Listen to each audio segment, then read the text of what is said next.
bagi keluarga kerabat.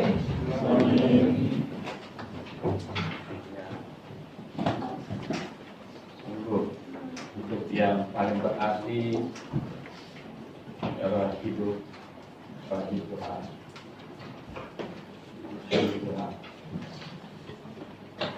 Hidup bagi dunia, cari uang sebanyak-banyaknya, ya mati juga. Baru 2 minggu yang lalu ya saya WA satu orang mantunya yang belum sungguh gabung jadi jemaat. Saya bilang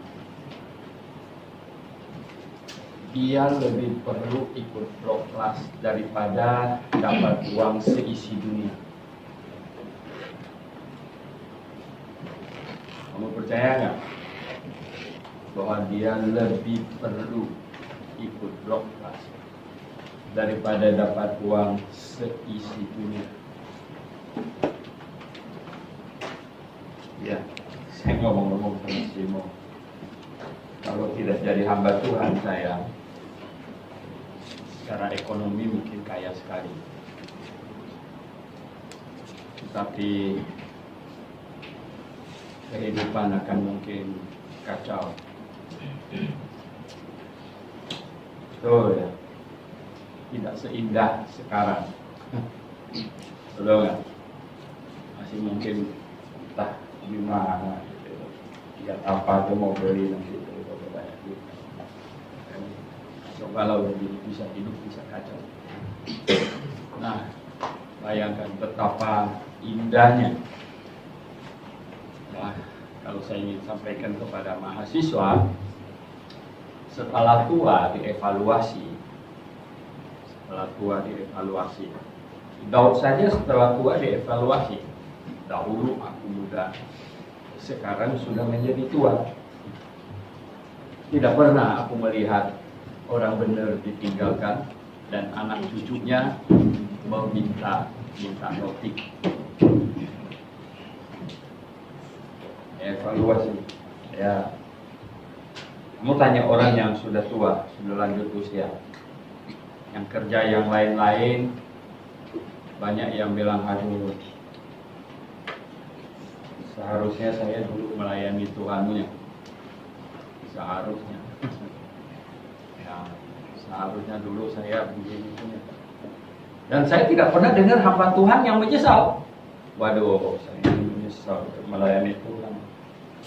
Seharusnya dulu saya cari duit banyak-banyak punya ya. Saya belum pernah dengar gitu. Ya, itulah indahnya hidup bagi Tuhan. Amin. Kita teruskan lagi. Sebab itu, ambillah seluruh perlengkapan senjata Allah, supaya kamu dapat mengadakan perlawanan pada hari yang jahat itu, dan tetap berdiri sesudah kamu menyelesaikan segala sesuatu. Jadi, berdirilah tegap, berikat pinggangkan kebenaran, bermajiskan keadilan, kakimu berkasutkan kerelaan, memberitakan Injil damai sejahtera. Dalam segala keadaan, bergunakanlah perisai iman, sebab itu perisai iman itu kamu akan memadamkan semua panah api jahat. Terus sekarang kita tambah, dan terimalah ketopong keselamatan dan pedang roh, yaitu firman dan katanya terimalah ketopong keselamatan dan katanya oh ya, dan ayat 17 ya, dan terimalah ketopong keselamatan dan pedang roh, yaitu firman Allah. Edisi pedang roh 109 sedang ditulis. Kita berdoa. Tuhan, terima kasih, firman-Mu patut kami hafal, patut kami camkan di dalam kehidupan melayani. Tuhan, tidak ada yang lebih indah Tidak ada yang lebih sungguh-sungguh dikenang, disyukuri, dinikmati selain dari melayani-Mu Tuhan. Sungguh hamba sangat bersyukur Engkau selamatkan hamba-Mu dari kebinasaan dan selamatkan hamba-Mu dari melayani dunia dan hidup bagi dunia, sehingga Engkau belokkan menjadi melayani-Mu Tuhan. Terima kasih Bapa Surgawi, pimpinlah kami semuanya. Dalam nama Tuhan Yesus Kristus kami berdoa. Amin. Hari ini saya mau kombinasi perisai iman dan ketopong keselamatan. Ketopong itu helm. Zaman dulu itu tentara Romawi punya itu ketopong keselamatan itu helm. Wow, helm itu berat zaman dulu. Kalau sekarang punya itu dibikin ringan. Saya sudah lama nggak pakai helm. Baru 2 minggu ini pakai helm bonceng simu. Rasanya kok kayak nggak enak gitu. Ya, naik mobil pakai helm. Aduh, naik motor juga agak gemetar-gemetar gitu kan. Kenapa dong? Itu dokter yang saya mau pergi, nggak ada tempat parkirnya. Jalannya udah sempit, nggak ada tempat parkirnya. Waduh, kalau saya bawa mobil ini, saya sudah lihat taruh di mana gitu kan. Oh, dan naik motor aja, pakai helm. Baru itu masih ringan punya. Kalau kira-kira dari plat besi itu berapa mili itu Dewanto bikinin satu coba mau. Bisa agak bergerak kepala ini. Ya, dan biasa kasih ini lagi ada besi di sini tuh, lindungin hidung. Ya, jadi ketopong keselamatan. Perisai iman. Dengan perisai itulah kamu mematahkan panah api dari si jahat. Ya. Dan ketopong keselamatan. Ini sebelum bicara tentang pedang roh, keamanan harus dipastikan dulu. Orang nyerang orang, dia sendiri aja belum aman, bagaimana boleh? Betul nggak? Ya kan? Nyerang orang, nanti orang nyerang balik bagaimana? Ya. Wah, ini dia. Maka itu ya, kita harus benar-benar aman. Perisai iman itu tuh aman. Betul-betul beriman. Wow. Iman kita sudah berturut-turut beberapa minggu bicara tentang perisai iman. Iman yang diuji dengan api. Wow. Diuji dengan api. Bayangkan. Sungguh luar biasa sekali. Oh, iman sampai diuji dengan api masih. Ini saya senang lagu satu itu ya. Apa? Dari dada dari emas murni. Apa itu ya? Jadi kita diuji, akhirnya kita keluar jadi emas murni. Emas murni. Wow. Nah, kamu perlu diuji amat sangat ya. Diuji amat sangat ya, iman sedemikian rupa. Ujian iman. Anda bisa gugur ya, kadang-kadang Tuhan kasih ujian yang kita tidak duga punya. Kalau ujian soalnya sudah kamu duga punya, gimana? Ya enggak? Bocor namanya, kan? Wah, bocor soalnya. Ujian dari Tuhan juga kadang-kadang nggak tahu, kok tiba-tiba. Kalau tahu sudah apa? Bocor. Jadi ujian dari Tuhan tidak tahu, kok bisa ya? Aduh, kenapa jadi begini? Nah, ini ya. Jadi saya kadang-kadang lihat mahasiswa. Kadang-kadang saya dalam hati pikir, wow, ini bagus ini. Bagusnya apa? Wow, dia punya otaknya kelihatannya lumayan. Potongan luarnya juga boleh. otak lumayan, potongan luarnya bagus, ya toh. PR-nya bagus juga. Ya. PR-nya bagus juga. Tanya-tanya dosen gimana nilainya di kelas, bagus katanya. Waduh. Tapi Tuhan kasih ujian. Gitu. Betul nggak? Tiba-tiba mau kelahi sama orang, gitu. Kelahi. Nah, aduh, kenapa jadi begini? Gitu. Ya nggak? Ampun deh. Tiba-tiba pacaran sampai 3. Ampun deh, kenapa jadi begini? Gitu kan? Aduh. Ya kan?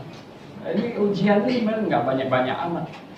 Tapi kadang inilah ya ujian dari Tuhan. Tuhan kasih. Saya pernah merasakan miskinnya minta ampun. Banyak sih. Oh, kalau soal miskin seperti Rasul Paulus bilang, namanya kekurangan dan kelebihan nggak usah cerita sama saya ngalamin semuanya. Nggak usah. Namanya kekurangan ya. Jadi Tuhan bikin miskin sampai tetap di dalam iman. Tuhan kasih kemungkinan kaya sekali. Wow. Ya. Kapan itu saya ketemu orang yang larikan duit yang mau ajak saya kaya sama-sama di airport, di ruang tunggu. Dia bilang, Suwento, kami masih. Wah. Oh, dia kayanya bukan main sekarang. Kaya sekali. Orangnya pintar, kaya sekali. Yang itu air minum dulu yang agak tua tahu ada air minum namanya Ayah. Ingat nggak? Kamu lahir tahun berapa? Yang pertama tuh Aqua, yang kedua tuh Ayah, ya. A-Y-Y-A, Ayah. Itu punya dia. Wow. Dan katanya, ya, itu Ayah itu, ya, air itu, tiba-tiba datang satu Pak Kiai, beli sahamnya itu kalau salah 10M apa 20M. Dan cuma bilang, udah saya yang ambil alih semua itu. Oh iya, dia dibayar segitu, oke katanya. Dia bikin lagi merek lain. Ya. Wah, dia kaya sekali ketemu saya di Pontianak di ruang tunggu di lounge. Ya. Kami berbicara. Dia tahu saya jadi hamba Tuhan kan? Sebentar, dia bilang, dia jauh lebih tua dari saya. Sekarang sih sudah 70 lebih. Dia bilang, kamu jadi pendeta. Saya ada lewat tempat kamu loh. Dan dia lewat RDC. Saya sebenarnya mau beli tanah di situ yang balik bukit itu ada air. Dia tuh tukang air. Dia bilang, saya tanya-tanya punya siapa? Suhento. Kamu ya lewat. Oh, saya bilang, kamu ada lewat. Iya. Nah, saudara yang saya kasih dalam Tuhan, dia bilang, ujian dari Tuhan itu ujian dari Tuhan.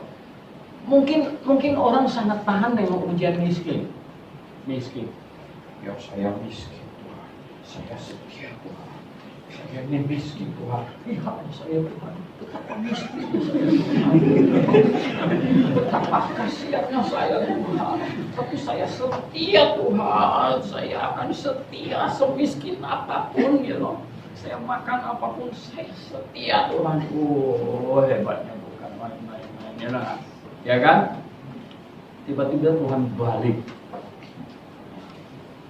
Tiba-tiba tawarin ini, ditawarin itu, ada chance ini, ada chance itu. Wih, mulai matanya mulai berubah warna, yang tadinya agak hitam sekarang mulai biru, nanti jadi hijau gitu. Wah. Ya kan? Lalu mulai cari alasan, gimana caranya keluar ya? Dulu nggak enak bersaksi mau masuk, sekarang mau keluar mesti ada kesaksian dong ya. Wah, macam-macam. Betul nggak? Biasanya datangnya ngomong, Pak, saya part time aja ya, part time. Lama-lama no time. Jadi begitu. Oh, ya, itu lagu lama gitu. Lagu lama itu artinya sudah biasa dinyanyikan. Saudara yang saya kasih gambar, nah itulah ya. Jadi ujian dari Tuhan, ini ujian iman. Seberapa teguhnya Anda? Oh, kadang-kadang ujian ini bisa macam-macam. Anda bisa bayangkan. Di dalam biografi banyak cerita hamba-hamba Tuhan itu banyak yang orang tuanya nggak senang dia jadi hamba Tuhan, nggak senang. Aduh, saya nggak enak juga kalau saya bilang Pak Tuhan saya mau jadi hamba Tuhan, mama saya nangis. Tapi setelah saya bawa mereka keluar, yang mulai ya, adik-adik semuanya berhasil, bilang kan mama setuju, saya bilang loh, apa dulu ini orang tua. Oh ya oke lah, ya. Ya, oh banyak ya. Kenapa? Ya maklum ya, orang tua tidak setuju mungkin dari segi ekonomi dan lain-lain sebagainya. Ya ada kan yang ya, tapi kalau istri tidak setuju agak repot, ya enggak? Betul enggak? Pacarnya setuju nggak problem. Tapi kalau istri nggak setuju, wah itu repot sekali. Itu repot sekali. Bagaimana istri bilang, kau masuk jadi hamba Tuhan, kita cerai, oh matilah. Enggak, begitu sih gawat gitu ya enggak. Lalu gimana sekarang? Ya enggak. Mau debat di internet, ini dicerain sama istrinya. Ya enggak. Jadi repot sekali. Ini pusing kan. Nah oleh sebab itulah ya. Wah, kalau bukan ujian dari orang tua, ujian dari istri, wah ada lagi yang macam-macam. Ya, ujiannya macam-macam, ujian keyakinan, kemantapan iman kita, termasuk kemantapan keselamatan, termasuk kemantapan kita melayani Tuhan, gitu, melayani Tuhan. Nah, kan komitmen mau melayani Tuhan, betul nggak semua yang wanita? Amin. Amin.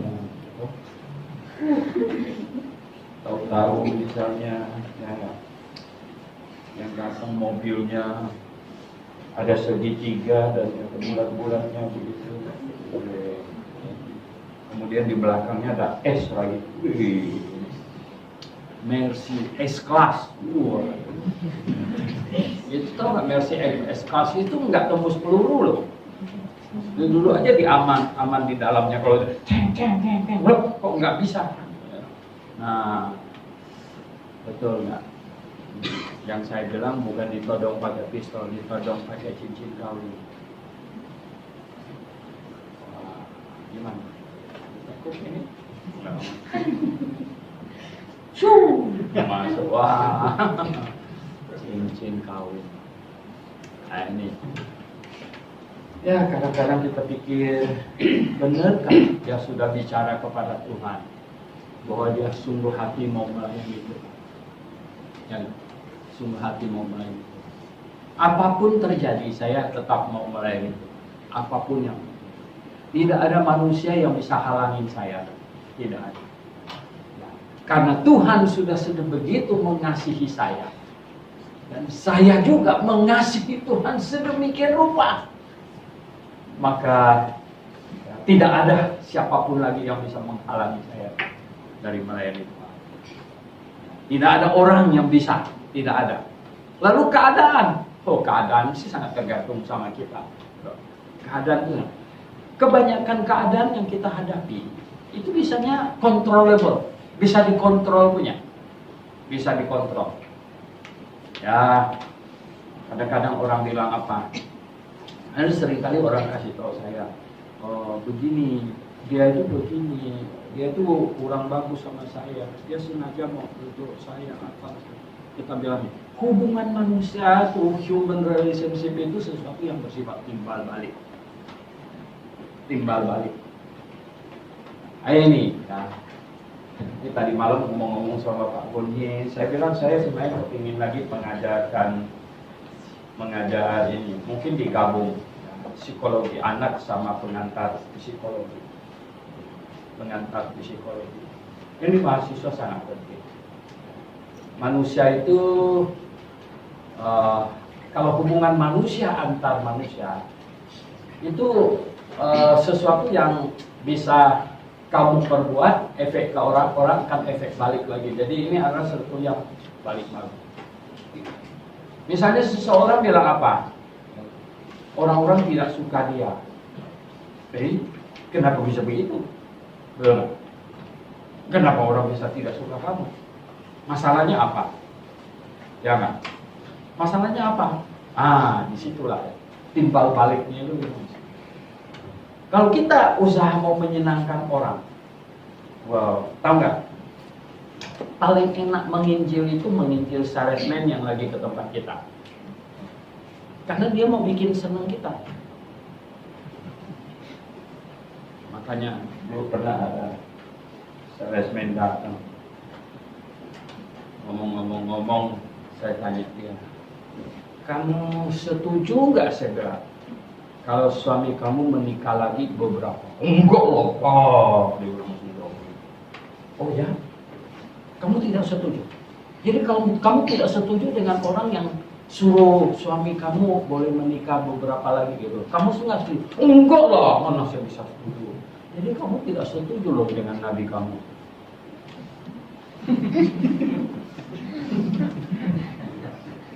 Dia ada diam. Nah, saya bilang coba dipikirkan ulang lagi, ya, dipikirkan ulang lagi, benarnya bagaimana? Begitu. Saudara yang saya kasih doa, tadi saya bilang kita punya iman kuat, iman kita teguh, tidak bisa dipengaruhi oleh siapapun juga. Tidak bisa dipengaruhi. Tidak bisa dipengaruhi orang, tidak bisa dipengaruhi keadaan. Dan keadaan itu kita banyak andil di dalamnya. Keadaan bisa baik, bisa buruk, dan lain sebagainya. Kita ada andilnya. Kalau kamu seorang periang, charming, baik, suka ngobrol, ya nggak, banyak senyum, ya, cuman iblis yang nggak senang sama. Ya, kalau kamu baik ketemu orang, ya puji Tuhan, ya. Dan kadang-kadang saking sering mau bilang puji Tuhan, atau nggak, di RAC sana itu saya dikasih tahu sama itu ya, orang di sana itu hampir sama bilang puji Tuhan. Alhamdulillah. Kadang-kadang kita perlu latihan sedikit juga gitu ya. Artinya sih nggak jelek kok. Terpujilah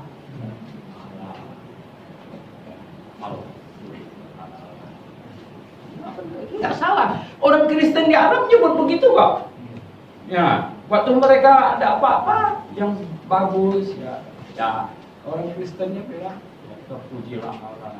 Bahasa Arabnya itu alhamdulillah.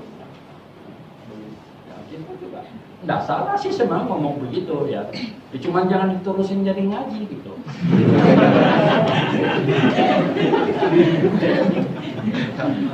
Nah, itu dia ya. Jadi kita punya iman ya. Kita punya iman yang kokoh. Kemantapan iman kita sedemikian rupa. Kemantapan panggilan kita, ya, kemantapan. Oh, saya terpanggil oleh Tuhan, terpanggil. Hati saya terpanggil oleh Tuhan untuk melayani Tuhan. Dan saya sudah mempersembahkan hati saya kepada Tuhan. Mempersembahkan hati saya kepada Tuhan. No return. Tidak ada putar balik lagi. Tak ada putar balik lagi. Apapun yang terjadi, tak ada putar baliknya.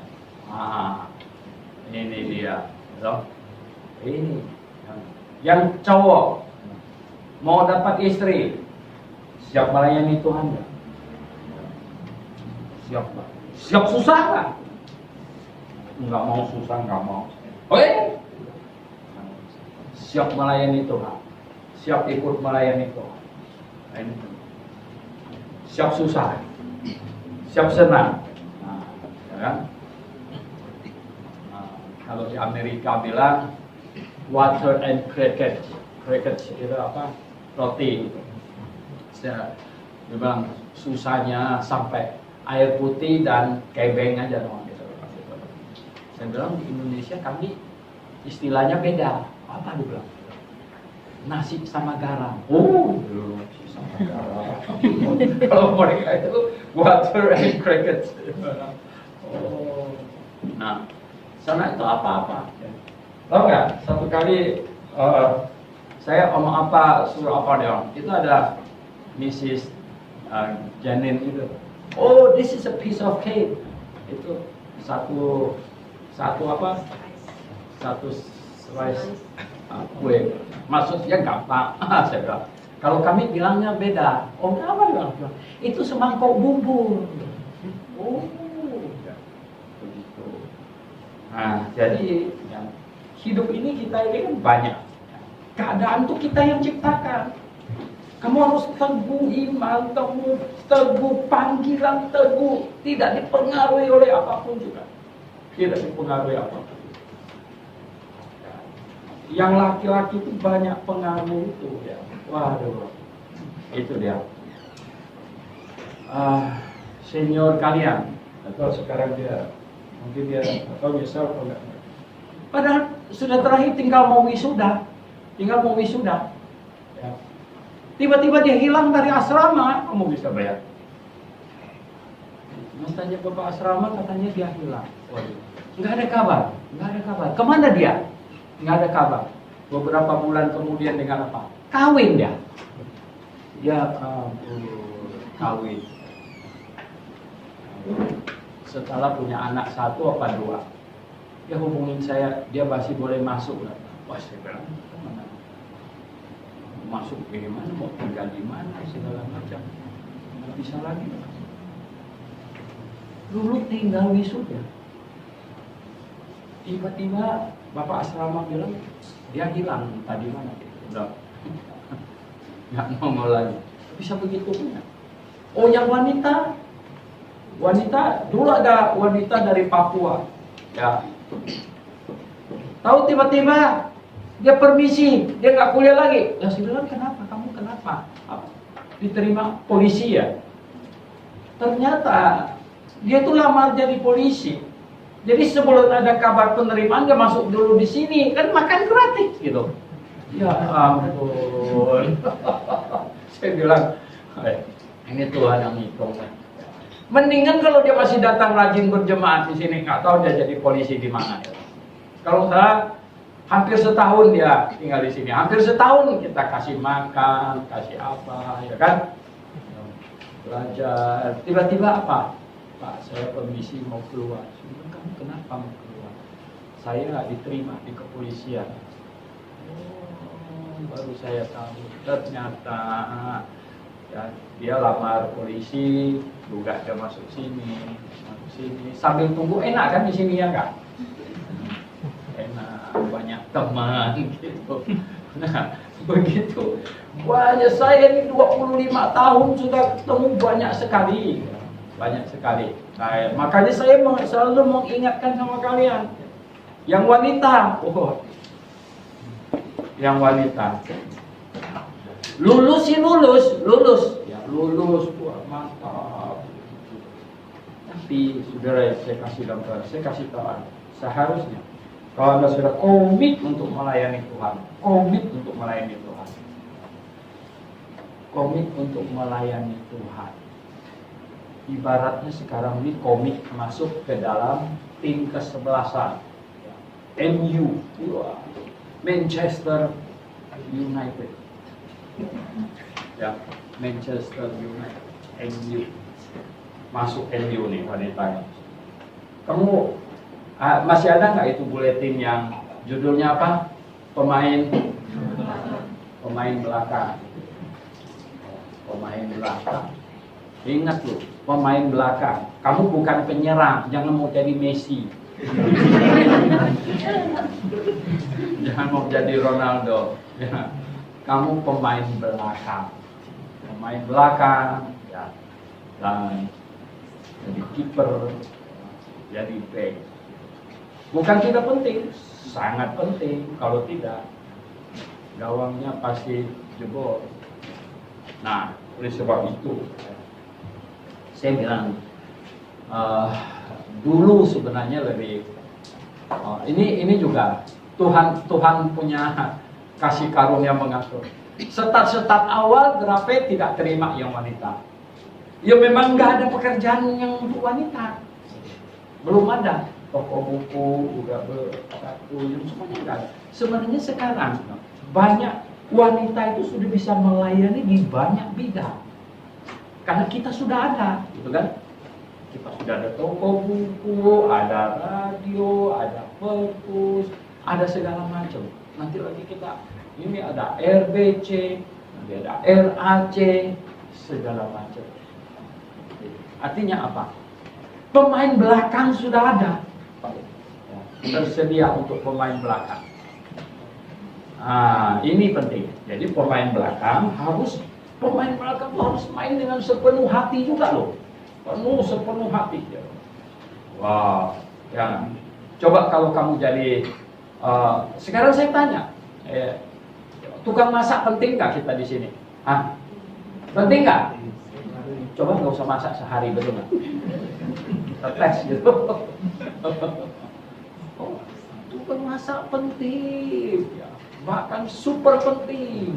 Ya. Kenapa? Lo lihat satu hari nggak khotbah 3 kali, tapi makan 3 kali, betul? Makanya makan 3 kali sehari. Khotbah seminggu cuma sekali 2 kali. Makan sehari 3 kali. Penting ya. Jadi yang masak itu. Wow, makanya Dr. Bell dia kan sangat terkenal rektor saya. Bayangkan, dia presiden dari FBF. 5.000 gereja tergabung di dalamnya itu. Dia bilang apa? Ya, dia bisa survive karena Mrs. Bell. Karena Mrs. Bell. Ini saya bisa survive sehat nih karena situ.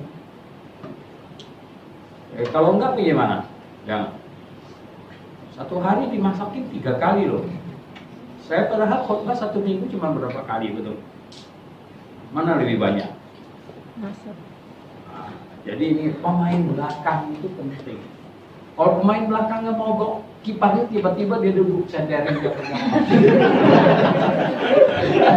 Ya,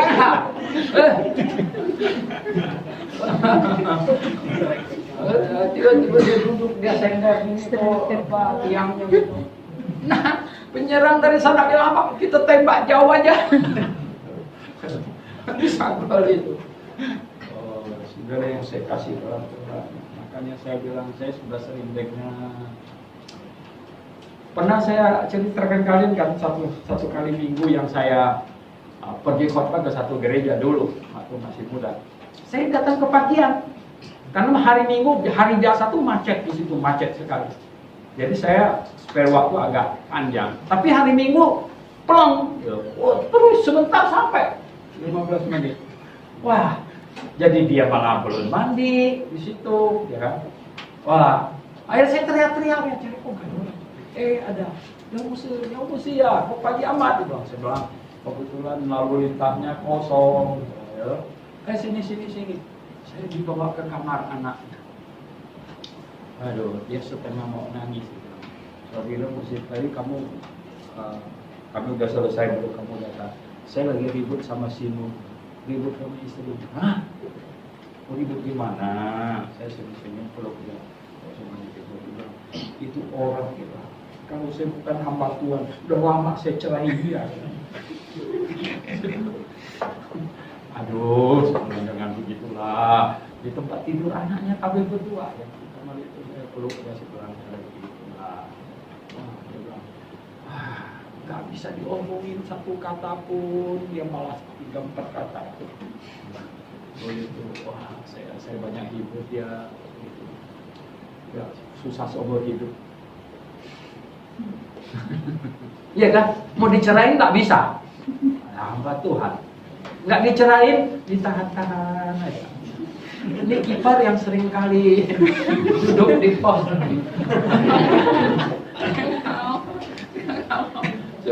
Matilah kalau dapat istri macam begitu. Betul nggak?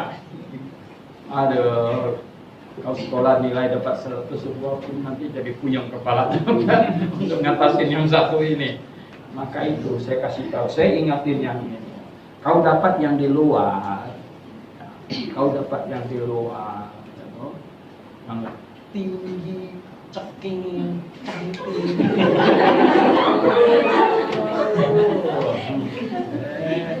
Jangan. Lebih baik kau dapat di dalam sini yang gemuk, yang hatinya sudah masuk firman Tuhan. Ada amin?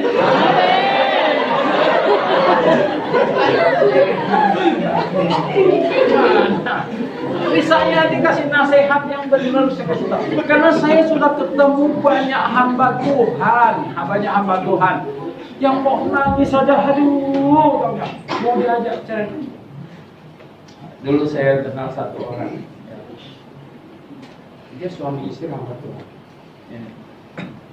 Suaminya nggak jadi hamba Tuhan lagi. Jadi apa? Tukang jual es krim di Semarang. Semua orang tahu dia itu mantan pendeta di gereja Anu. Terus sekarang jual es krim.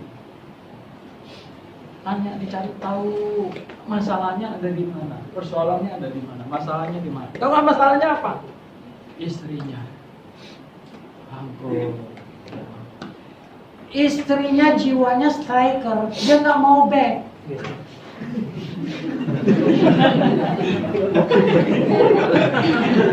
Jadi dia protes. Jadi ya sekali masuk lapangan dia nggak mau di belakang, dia nyerang terus di depan, ya gol lah terus. Ada orang jaga back. Ini jadi masalah. Akhirnya mereka bercerai. Ya otomatis bercerai, ya suaminya nggak bisa lagi jadi gembala. Ya kan? Apa yang jadinya? Jual es krim. Nah, banyak wanita hikmatnya ya nggak tahu dari kepala turun-turun sampai ke dengkul. Kok bisa begitu? Maksudnya tuh begini. Kehancuran suamimu sama dengan kehancuran kamu. Nah, keagungan dan kehebatan, kemuliaan suamimu, kau pasti ikut, betul nggak? Coba kalau suami kamu jadi raja, kamu kan jadi apa? Walaupun nggak bisa bawa apa-apa, pokoknya pegang tas aja. Betul nggak? Orang yang hormat juga kasih jalan. Nggak perlu hebat apapun bahkan. Nggak perlu hebat apapun. Itu saja. Gitu. Ini ya. Jadi sekarang kalian ini mesti paham. Ini saya kasih tahu filosofi hidup beriman. Makanya kamu harus apa? Teguh dalam iman, teguh dalam panggilan. Aduh, kalau saya lihat mahasiswa harus keluar, saya tuh sedih dan berpikir bodoh amat. Ya kenapa dia begitu bodoh? Kenapa sampai dia mengundurkan diri hanya karena urusan sekecil itu? Padahal itu hanyalah ujian kecil yang tinggal dilewatin, gampang kok lewatinnya. Gampang. Wow. Tahu nggak? Di sini itu siapa itu? Silwanus atau siapa? Itu kalau mahasiswa bilang nggak ada duit, memang itu salah. Di Grafe itu ada banyak cara cari duit. Kamu berdiri di depan aja orang-orang yang datang itu, yang diparkirin aja. Ayo. Apa gampangnya? Betul nggak? Ya dong. Terus dia mau keluar, maju. Parkirin, bukan pakai kaos yang lusuh. Yang ada pangkatnya lagi misalnya. Masa dia kasih 2.000, 10.000 mau balikin? Nggak usah. Ya kan? Hidup ini ada banyak cara. Aduh, saya ingat dong. Kalian nggak ada yang lebih susah dari saya. Makanya saya selalu ingat. Tuhan bikin saya susah adalah supaya apa? Nanti murid-murid saya nggak ada yang bilang dia lebih susah dari saya. begitu, nggak ada. Itu juga alasannya saya bilang, kenapa semua rasul kok mati syahid? Jadi kalau kau cuma masuk penjara, kau lihat aja, nggak ada rasul ya naik punya kapal pribadi segala macam. Jadi nggak ada yang kita lebih susah dari rasul. Saya kali nggak ada.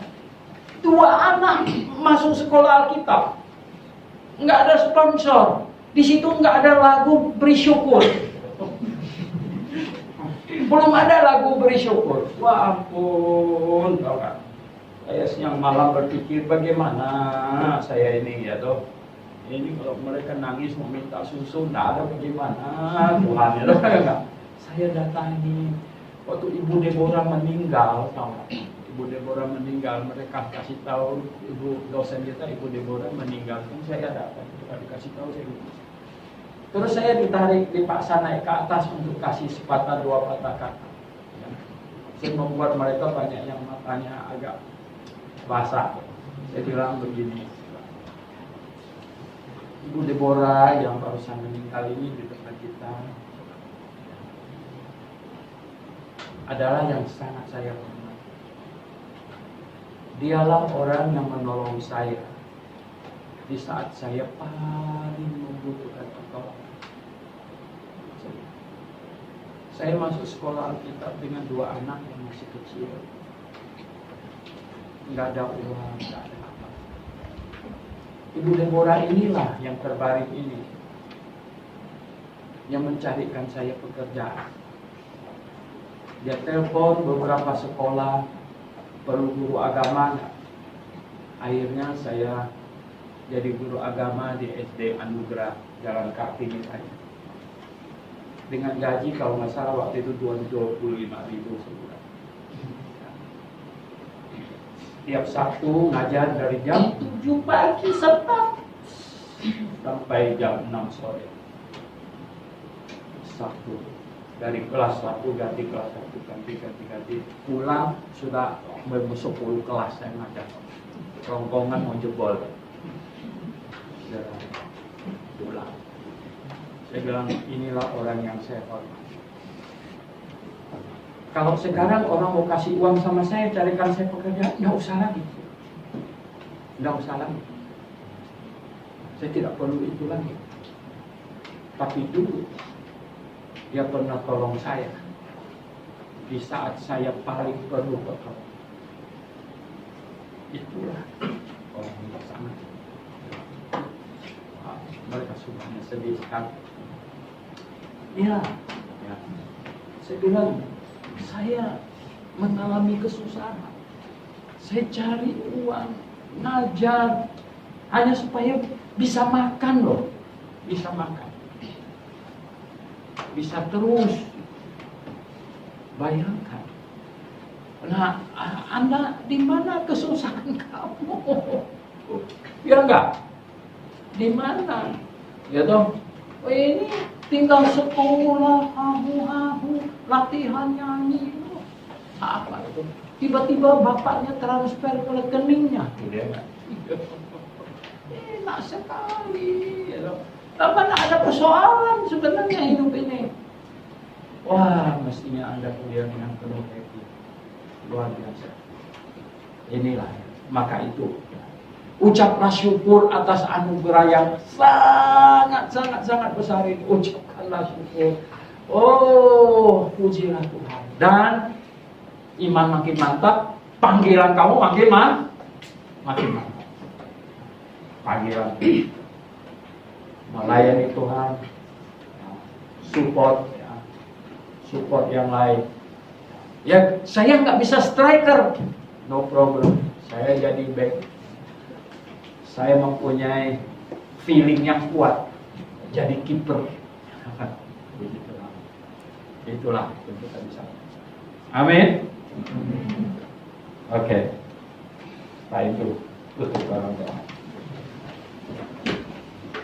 Bapa di surga, kami mengucap syukur Kau mengasihi kami dan Kau memberikan kami begitu banyak kasih karunia yang kami bisa nikmati, yang akan menyadarkan kami betapa Engkau memperhatikan dan melindungi kami, sehingga membangkitkan juga rasa ucapan syukur dalam hati kami.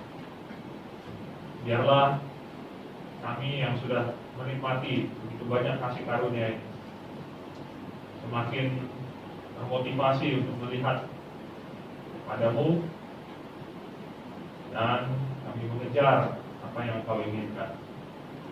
Bantulah mahasiswa di Panti, staf, kami semua di sini untuk bisa melakukan kehendak-Mu. Biarlah Engkau yang membantu, memperlengkapi kami, mempersiapkan pelayanan nanti. Dalam nama Tuhan Yesus kami berdoa. Amin. Amin.